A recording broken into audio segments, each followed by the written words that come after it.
வணக்கம். வருகிற வாரம் நம்ம நவம்பர் மாதம் ஃபர்ஸ்ட் வீக்கில் நம்ம மகாநதி சீரியலில் என்ன நடக்கலாம் அப்படின்னு ஒரு ப்ரொமோ இருக்குது. ப்ரொமோவில் பார்த்தீங்கன்னா எல்லாரும் வந்துக்கிட்டு நம்ம புது வீட்டில் வந்து அந்த நம்ம விஜய் வீட்டில் வந்துட்டு தீபாவளி கொண்டாடுறாங்க, பட்டாசு வெடிக்கிறாங்க.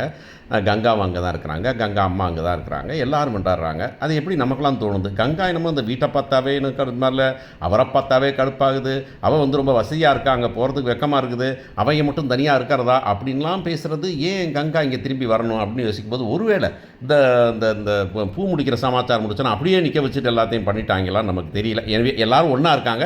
அப்போ கங்காவுக்கு எங்கே புத்தி போச்சு அப்படின்னு தோணுது. அப்புறம் எல்லோரும் உட்காந்து பேசிகிட்டு இருக்காங்க. பேசிகிட்டு இருக்கும்போது பேச்சு வருது, பேச்சு வீட்டை பற்றி வருது. அப்போ வந்துட்டு இந்த வீட்டை விற்கிறதுல காவேரிக்கு விருப்பமே இல்லை அப்படின்னு சொல்லிட்டு, அப்போ நிச்சயமாக டிஸ்கஷன் போகும். இல்லை நாங்கள் வீட்டை விற்றே ஆகணும், அப்போ அவளுக்கு என்ன, அவளுக்கு தேவையில்லை, பணம் தேவையில்லை, ஆனால் எங்களுக்கு பணம் தேவைப்படுது அப்படின்னு கங்கா நிச்சயமாக பேசுகிறதுக்கெலாம் சான்ஸ் இருக்குது. அப்படின்னு பேசின உடனே வந்துட்டு சரி என்ன பண்ணுறீங்கன்னா வீட்டை விற்றே ஆகணும் அப்படின்னு சொல்லும்போது, உடனே காவேரி அது வேண்டான்னு சொல்லும்போது விஜய் பூந்துறாரு. சரி அப்போ நீங்கள் வீட்டை விற்றே ஆகணும் அப்படின்னாக்கா ஒன்றும் பிரச்சனை இல்லை, காவேரி பேரில் நாங்களே வீட்டை வாங்கிக்கிறோம் அப்படின்னு சொல்கிறார். ரொம்ப லாஜிக்கல் விஷயம். காவேரி வீட்டுக்கு வாங்கிக்குவா அப்படின்னு சொல்லாமல் காவேரி பேரில் நாங்களே வீட்டை வாங்கிக்கிறோம் அப்படின்னு சொல்கிறாரு. உடனே எல்லாம் எள்ளும் கொள்ளும் இடித்த மாதிரி இருக்குது. அம்மா என்ன சொல்கிறாங்கன்னா, காவேரியே அந்த வீட்டுக்கு வாங்கிப்பானா எனக்கு ரொம்ப சந்தோஷம் தம்பி, எனக்கு ஒன்றும் பிரச்சனை இல்லை அப்படின்னு சொல்கிறாங்க. உடனே வந்துட்டு விஜய் சொல்கிறாரு, பெரிய மனசை காமிக்கிறாங்க.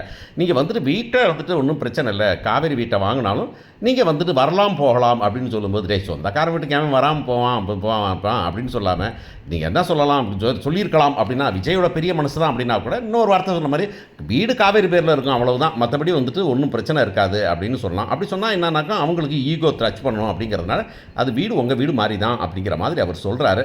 ஆனால் சொன்னால் வந்துட்டு இது கடுப்பாகுது நம்ம கங்காவுக்கு. எங்களுக்கு வந்துட்டு உங்களுக்கு அந்த வீட்டை விற்கிறதுல விருப்பமே இல்லை அப்படின்னு சொல்லுது. என்ன சொல்ல போகிறாங்க காவேரி?